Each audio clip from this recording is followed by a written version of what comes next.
Tere ja täna räägime minu märtsiplaanidest.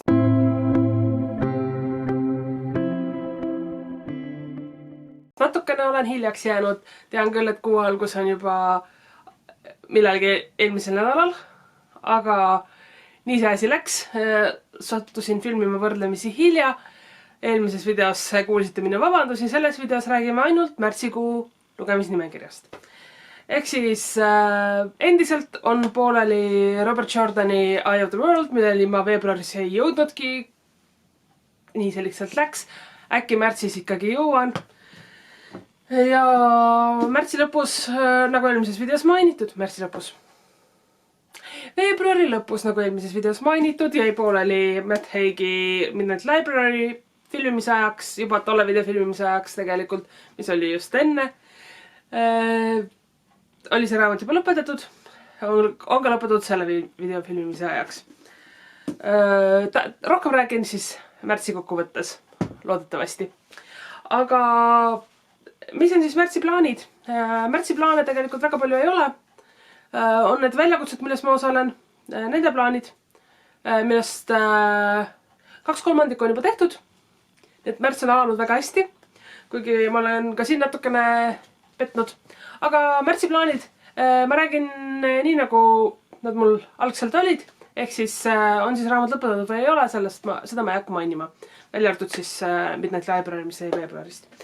Aga Jaapani kuu väljakutses sel kuul on teemaks Hinamatsuri ehk siis tüdrukute püha ja sealt tulenevalt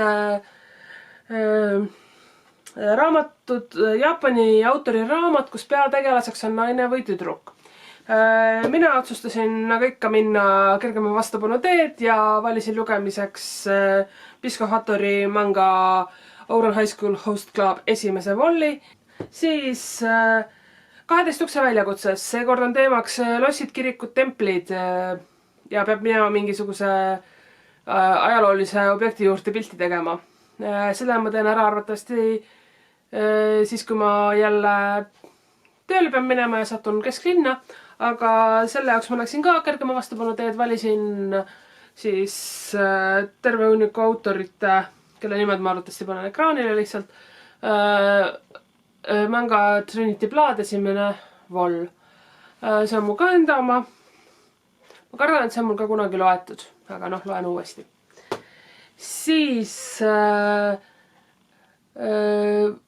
ulme väljakutses on meil teemaks Kummitusmaja või Strugatskid või Eva Luts. Mina valisin Kummitusmaja, mulle kuidagi meeldib see teemade järgi lugemine praegu. Ja sõelusin ringi ja otsisin, kus saaks midagi, mida saaks kiiresti lugeda. Lõpuks tänu Dianale, aplaus talle, sain oma valdusesse Kendara Blake'i raamatu Anna Dresden Blood, kus on kummitus ja kummitusmaja. Nii et temad on kaetud, see raamat on praegu lugemisel. Peaks üsna kiiresti minema, sest et tegelikult on väga huvitav raamat ja soovitan. On päris pikalt mul juba lugemisnimekirjas ka olnud. Nii, see on siis lugemise väljakutsete teemade asi. Edasi märtsis toimub ikkagi ka Tartu linna raamatukogu noortekohvik, kus seekord loeme Karen M. McManuse Üks meist valetab, eestikeelne kaas on loodetavasti siin kusagil. Minul on kodus olemas ingliskeelne variant. Mulle meeldib see kujundus. Aga jah, nii et seda ma pole veel alustanud, aga peaksin sellega nüüd üsna pea algust tegema, et saaks oma väljakutsete asjad ära teha. Ja siis minna edasi loodetavasti Eye of the World'i juurde, aga tegelikult mul on kodus ka nii palju raamatukogu raamatuid, ja peaksin mõne neist ka läbi lugema. Aga loodetavasti kõik lugemine läheb kiiresti see kuu ja ma saan seda mõnuga teha.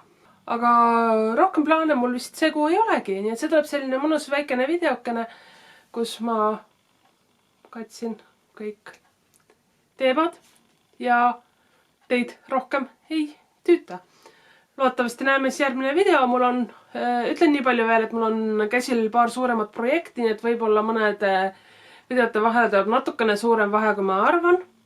Aga kui need projektid mul valmis saavad, siis nende videod tulevad üsna regulaarse intervalliga ülesse.